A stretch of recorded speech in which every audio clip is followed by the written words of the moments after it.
오늘 우리가 함께 나눌 말씀의 제목은 나를 기쁘게 만드는 사랑이라는 제목으로 함께 말씀을 나누려고 합니다.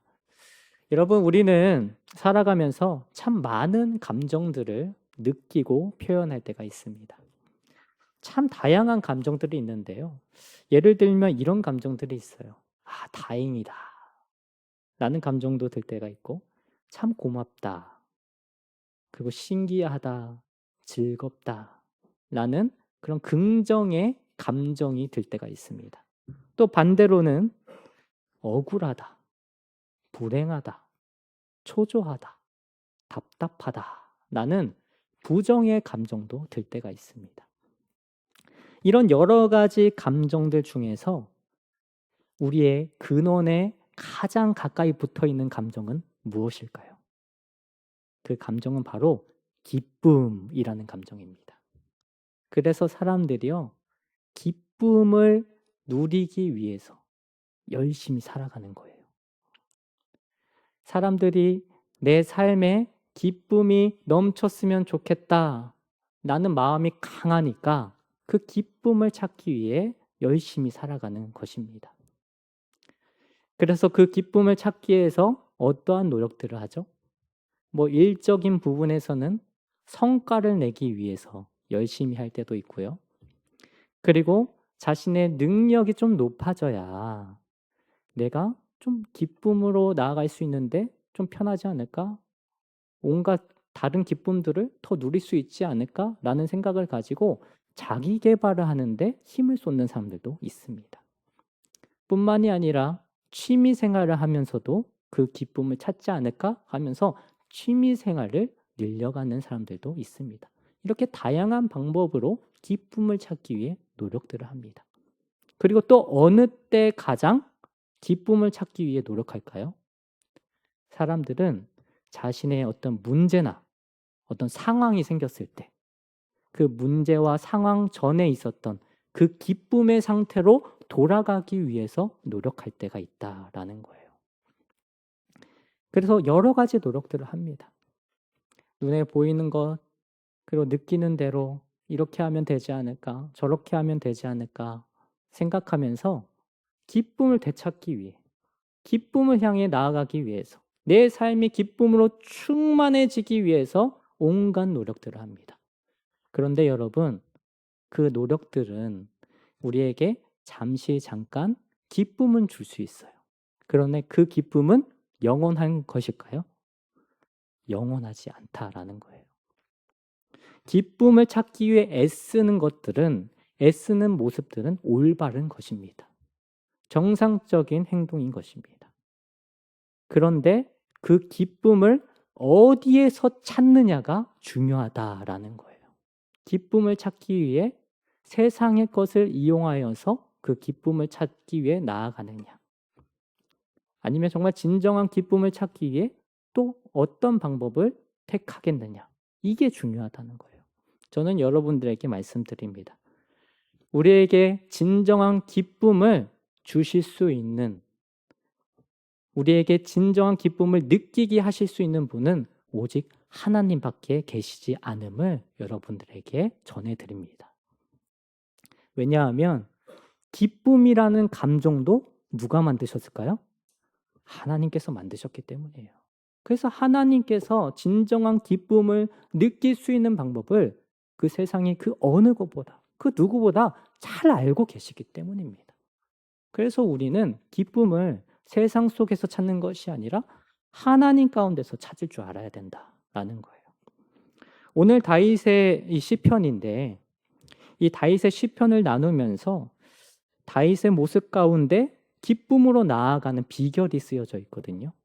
과연 다윗은 어떠한 비결을 가지고 다시 진정한 기쁨으로 찾아 나아갔는가? 이것들을 우리가 함께 살펴보면서 여러분들이 이 비결을 가지고 살아가셨으면 좋겠습니다. 먼저 우리가 볼 것은 다윗은 1절의 말씀부터 자신에게 닥친 상황들을 주저리 얘기하는 것들을 볼 수 있어요. 다윗을 위기에 내몰리게 했던 어떤 대적들을 보았고, 또 자신이 갖고 있는 어떤 약한 질병의 문제들 뿐만이 아니라 다양한 사건들 때문에 다윗은 굉장히 공경에 처해 있음을 1절의 말씀을 통해서 느낄 수 있습니다. 뿐만이 아니라 2절에서 이렇게 얘기하고 있죠. 나의 영혼이 번민하고 종일토록 마음에 근심하기를 이라고 고백하고 있어요. 무슨 말이죠? 내가 어떤 고난 때문에 정말 어떤 단 한순간도 마음을 놓을 수가 없는 상태. 계속 긴장된 상태입니다. 라는 것을 고백하고 있다는 거예요. 이런 다윗의 상황들이 오늘날 나에게도 처해진다면 여러분들은 어떻게 하시겠습니까? 사람들은 대부분요, 이 세상에서 보이는 것에 집중을 해요. 나에게 어떤 문제와 상황이 있을 때 일단은 세상에 보이는 해결을 가져다 줄 것 같은 그런 방법에 먼저 눈길이 가고 마음이 가기 시작한다라는 거예요. 뿐만이 아니라 세상에서 느낄 수 있는 저거면은 저 방식이라면 이 문제가 해결될 수도 있겠다 라는 것에 우선적인 마음을 보일 때가 있다라는 것이죠. 그리고 그 방식을 취하는 가운데 또 이런 생각이 들기 시작합니다. 내가 저런 방법, 세상의 방식을 취하면 나의 부정적인 감정도 지워지겠지. 그리고 내가 원하던 기쁨으로 되돌아갈 수 있겠지. 라는 나의 생각과 그 방법을 택하면서 우성적으로 그것들을 바라볼 때가 있다라는 거예요.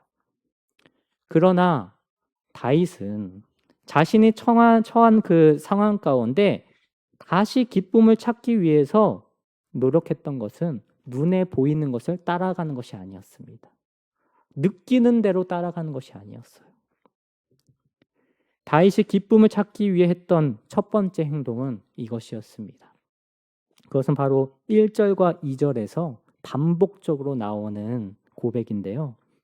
1절과 2절을 보시면 어느 때까지 라는 고백이 나옵니다. 그게 반복적으로 나오고 있죠. 이 어느 때까지라는 이 고백하는 말 속에는 다윗이 기쁨을 찾아가는 그 비결을 발견할 수 있어요.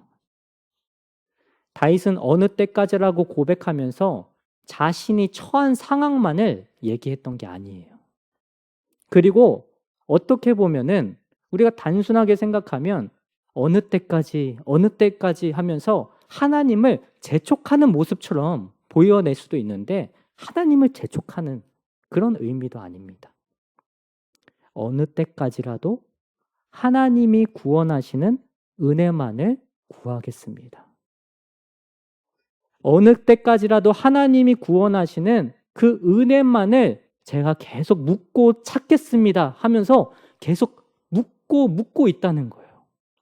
계속 하나님을 찾고 있다는 것을 보여주는 내용입니다. 부정적인 감정이 뒤섞여 올라오는 상황 속에서도 어떻게 하고 있다는 거예요? 하나님만을 어느 때까지라도 찾겠다는 의지를 보여주고 있다는 거예요.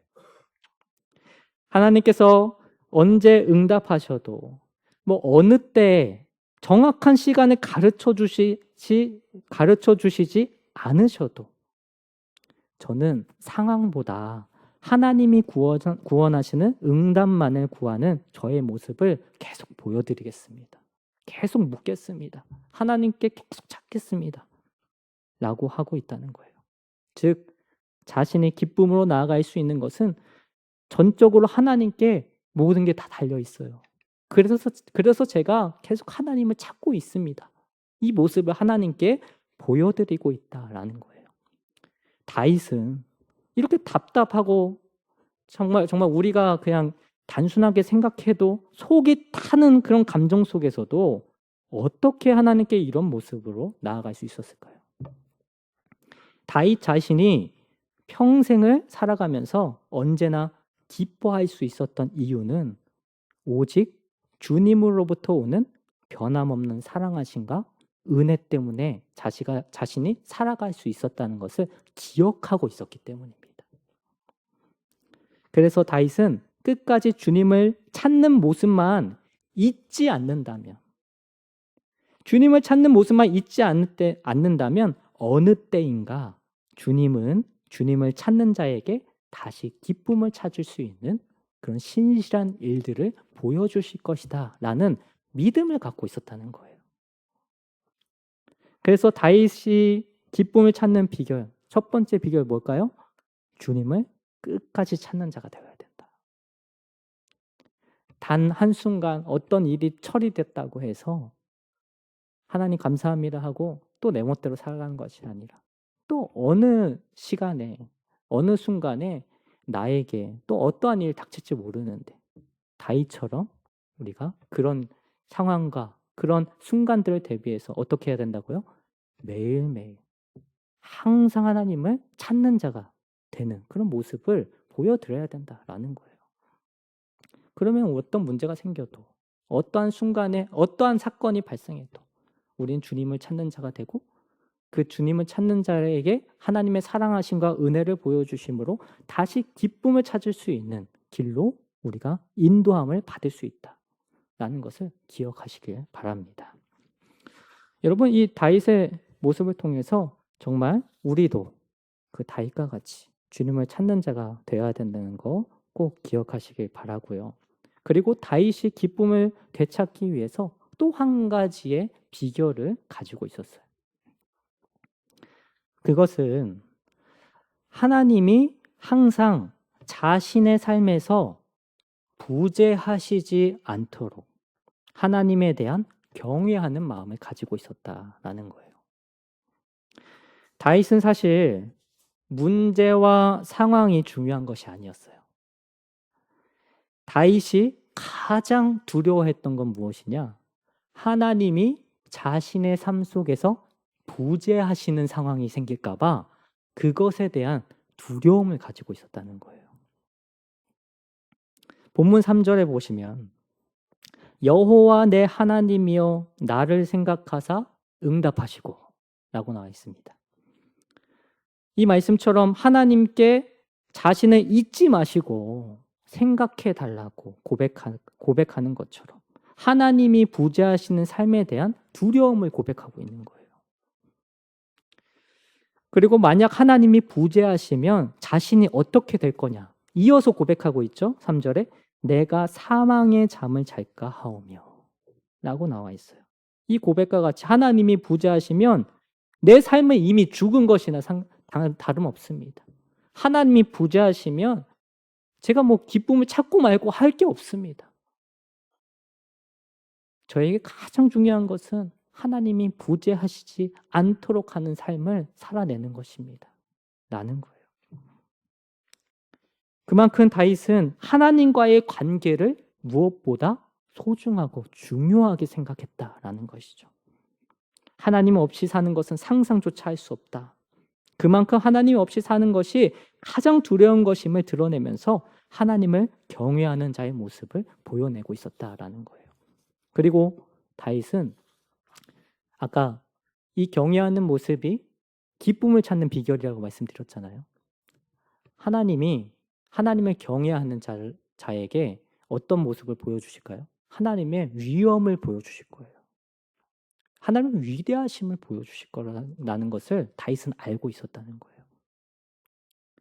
하나님의 위엄으로 세상에 어떤 문제든지 물러가게 하실 수 있다. 하나님의 그 위대하심으로 내가 처했던 그 위기와 상황을 모두 다 벗어나게 하실 수 있다. 그런 분이 하나님이신데 그런 하나님을 경외해야지 내가 세상에 떨고 두려워할까? 라는 마음을 가지고 나는 항상 하나님을 경외하는 자가 되겠다. 하나님이 부재하시지 않도록 항상 하나님께 가까이 하려는 사람이 되겠다. 라는 고백을 하고 있었다라는 거예요. 창세기의 아브라함도 마찬가지죠. 아브라함이 아들 이삭을 얻었을 때 참 많이 기뻐했잖아요. 기뻐했는데 그 아들을 바쳐야 되는 그 상황 가운데 얼마나 답답했어요. 그런데 아브라함이 택한 건 무엇이죠? 아브라함은 하나님과의 관계를 택했어요. 하나님을 경외하는 것을 택했습니다. 아들을 택한 것이 아니라 하나님과의 관계와 경외를 택했을 때 하나님께서 말씀하시죠. 네가 나를 경외하는 줄 아노라. 라면서 다시 아브라함에게 그 수풀에 걸려있던 양을 보여주시면서 다시 그가 누렸던 그 기쁨을 되찾게 하시잖아요. 아들을 살려주시면서. 마찬가지예요. 다윗도 기쁨을 되찾는 비결, 하나님과의 관계에 두고 있고 하나님을 경외하는 모습 가운데 그 기쁨을 되찾을 수 있다. 하나님이 그렇게 되찾게 하실 것이다. 라는 마음을 갖고 고백하고 있었다라는 거예요. 여러분 이 두 가지 비결을 꼭 기억하셨으면 좋겠습니다. 오늘 이 다윗과 같이 또 아브라함과 같이 하나님과의 관계를 우리도 중요시하고 하나님을 경외하는 자가 되었을 때 하나님께서는 오늘 이 두 가지 비결을 가지고 가려는 우리 모습 가운데도 하나님의 그 사랑하심과 은혜로 기쁨을 되찾고 나아갈 수 있는 저희들의 모습을 보여주실 것이다 라는 거예요. 5절 말씀을 성경책 갖고 계신 분들은 봐주시길 바랍니다. 다윗을 통한 이 두 가지 비결을 가지고 나아갈 때 5절의 말씀과 같이 나는 오직 무엇을? 사랑을 의지하여 싸우니 라는 고백처럼 우리가 하나님께서 나를 변함없이 사랑하고 계신 거 알고 있습니다. 하나님이 전적으로 나의 이 마음을, 하나님을 향한 이 마음을 알고 계시는 거 잘 알고 있습니다. 그 하나님께로 나아갑니다. 그 하나님을 경외하며 그 또 사랑과 은혜를 베풀어 주실 그 하나님께로 나아갑니다. 그 하나님만 의지합니다. 라는 고백으로 나아가는 자가 될 때 우리에게 어떤 은혜가 있다고요? 그 뒤에 나의 마음부터 읽겠습니다. 시작. 나의 마음은 주의 구원을 기뻐하리이다. 아멘. 우리가 하나님께 그런 의지를 보여드릴 때 하나님께서는 반드시 하나님을 찾고 하나님을 경외하는 자에게 주의 구원을 보게 하심으로 우리를 기쁘게 해주신다. 라는 이 비결을 다윗이 우리에게 가르쳐주고 있다라는 거예요. 정말 그 사랑으로 인하여서 우리는 기쁨을 되찾기도 하고요. 기쁨을 항상 유지할 수 있는 자로 진정한 기쁨을 누리게 된다라는 사실을 꼭 기억하셨으면 좋겠습니다. 이 진정한 기쁨을 누리기 위해서 하나님만 찾는 자가 되고 세상이 주는 두려움보다 하나님을 경외함으로 그 두려움을 물러가게 하시는 하나님의 은혜를 경험하며 진정한 기쁨을 다시 누리게 되는 우리 신도림 중앙교회 모든 성도님들의 모습들이 보여지기를 주님의 이름으로 축원합니다. 여러분 7월, 8월이면 각 교회들마다 뭘 할까요? 그죠? 뭐 수련회, 그리고 사경회 뭐 이런 것들을 합니다. 그런 뭐 신앙의 훈련의 시간들을 가지기 하는데요. 뭐 우리 신도림 중앙교회 성도님들도 이제 뭐 1박 2일, 뭐 2박 3일 하면 좋으시겠지만 아직 이제 일정이 잡힌 게 없기 때문에 저는 이런 것들 좀 권유하고 싶어요. 7, 8월을 나의 영적 훈련하는 달로 여기셨으면 좋겠어요. 그렇게 생각하시면서 오늘 말씀도 생각하시고 이런 마음을 가지고 훈련하셨으면 좋겠습니다. 첫 번째로는 하나님만 찾는 모습들이 있어야 했는데 그렇지 못한 부분이 없었는지 생각해 보시면서 그런 모습들로 되돌아가기 위한 신앙의 노력들을 한번 해보시면 좋을 것 같습니다. 그리고 두 번째는 내가 하나님과의 관계에 있어서 내 삶에 하나님이 부재하시는 것처럼 만들어버리는 모습들이 없었나 점검해 보시면서 하나님과의 관계를 다시 바르게 하기 위해서 하나님이 부재하지 않으시고 항상 나와 함께 하심을 온몸으로 느낄 수 있는 그런 신앙의 훈련들을 한번 각자의 자리에서 가져보셨으면 좋겠습니다.